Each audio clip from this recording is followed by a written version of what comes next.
नमस्कार, स्वागत है भारत मौसम विज्ञान विभाग के दैनिक मौसम चर्चा में। मैं असीम कुमार मित्रा। आइए सबसे पहले आपके साथ प्रमुख जानकारी साझा करते हैं।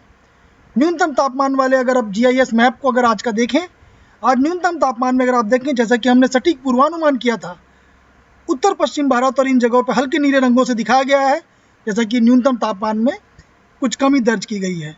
अगर हम बाकी जगहों की बात करें, ये देखिए पश्चिमी उत्तर प्रदेश और आसपास की जगहों में यहाँ पर भी आप नीले रंग और हल्के नीले रंगों से देख सकते हैं कि न्यूनतम तापमान लगभग 4 डिग्री से 8 डिग्री सेल्सियस के बीच को दर्शाता है। और साथ ही साथ हरे रंगों से जो दिखाया गया है, वहाँ पे जो तापमान है वो 11 डिग्री से 15 डिग्री सेल्सियस तक दर्ज किया गया है। ये न्यूनतम तापमान है। अगर हम अगले 2 दिनों के दौरान के विषय में अगर हम आपको बताएं, उत्तर पश्चिम भारत के अधिकांश हिस्सों में न्यूनतम तापमान में ये जो गिरावट है, ये 2 से 4 डिग्री सेल्सियस तक की महसूस की जाएगी। हालांकि उसके बाद धीरे धीरे इसमें फिर से बढ़ने की संभावना है, जो लगभग 2 से 4 डिग्री सेल्सियस की रहने जा रही है।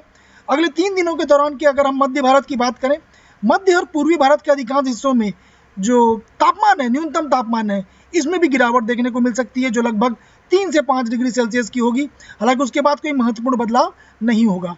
हम अगर उत्तर प्रदेश की बात करें, 2 दिनों के दौरान उत्तर प्रदेश के अलग अलग हिस्सों में कोल्ड डे से गंभीर कोल्ड डे की स्थिति होने की संभावना है। और अगले 2 दिनों के दौरान उत्तराखंड के अलग अलग हिस्सों में कोल्ड डे की स्थिति होने की संभावना है।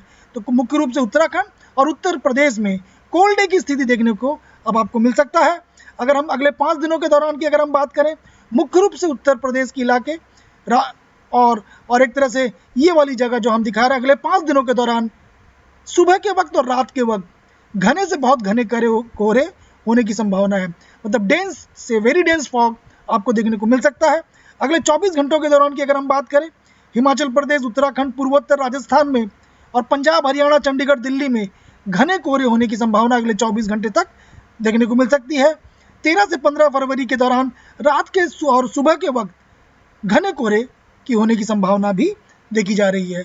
हम पिछले 24 घंटों के दौरान की अगर हम बात करें, ये देखिए जैसा कि हमने बताया था, मुख्य रूप से कोहरे और घने कोहरे की अगर हम बात करें, ये उत्तरी हरियाणा, पश्चिमी उत्तर प्रदेश, हिमाचल प्रदेश, बिहार, दक्षिण पश्चिम बिहार जिसकी हम बात कर रहे हैं, और नॉर्थ ईस्ट मध्य प्रदेश में कोहरे देखे गए हैं। और साथ ही साथ जैसा कि हमने सटीक पूर्वानुमान किया था, ओलावृष्टि की जो हम बात करेंगे, हेलस्टॉर्म आइसोलेटेड जगहों पर रिपोर्ट किया गया है, वो हिमाचल प्रदेश और उत्तराखंड है। ये देखिए, अगर हम सिनॉप्टिक सिचुएशन की बात करें, इनसेट 3DR की इमेज के ऊपर अगर हम सिनॉप्टिक सिचुएशन या जिसको कह सकते हैं संयुक्त परिस्थिति को देखें, तो ये देखिए एक पश्चिमी विक्षोभ अब ये आगे बढ़ चुका है। एक तरह से कह सकते हैं पूर्व दिशा में ये आगे बढ़ गया। साथ ही साथ अगर हम बात करें एक ट्रफ लाइन आप लाल रंगों से यहाँ पे देख सकते हैं, जो मुख्य रूप से बिहार से होते हुए नॉर्थ इंटीरियर कर्नाटका, बीच में झारखंड और छत्तीसगढ़ से होते हुए तेलंगाना तक ये जा रहा है।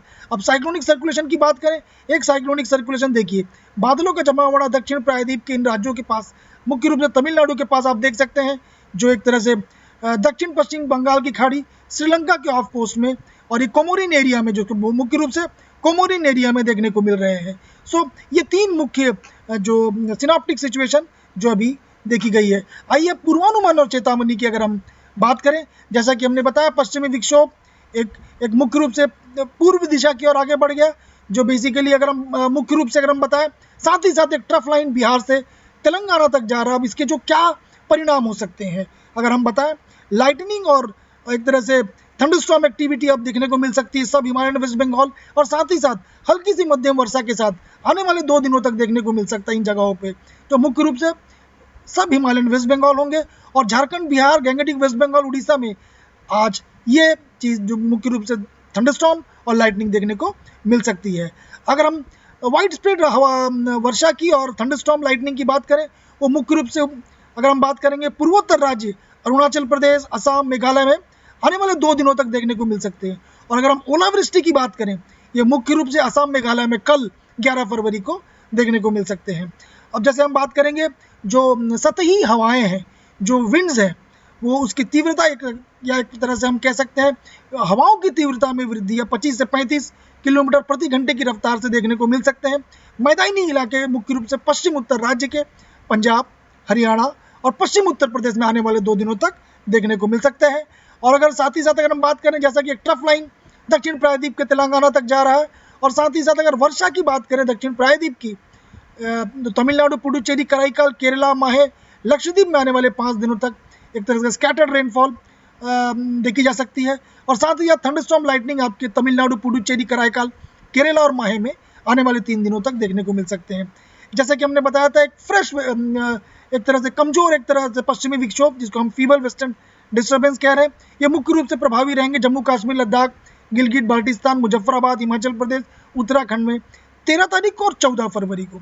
अगर हम दूसरे एक तरह से पश्चिमी विक्षोभ की बात करें, जो वर्षा और बर्फबारी देखने को मिल सकती है पश्चिमी हिमालयन क्षेत्र में, और अगर हम बोलेंगे साथ ही साथ मैदानी इलाकों में भी उत्तर पश्चिम भारत के 17 से 21 तारीख तक के बीच, या कह सकते हैं 17 तारीख से लेकर 21 तारीख के बीच मुख्य रूप से ये पश्चिमी विक्षोभ प्रभावी रह सकता है मैदानी इलाकों में और पश्चिमी हिमालयन क्षेत्र के जगहों में। ये 5 दिन के हमारे पूर्वानुमान। ज़्यादा जानकारी के लिए आप हमारी वेबसाइट में आ सकते हैं। कल एक बार फिर हम आपके सामने उपस्थित रहेंगे।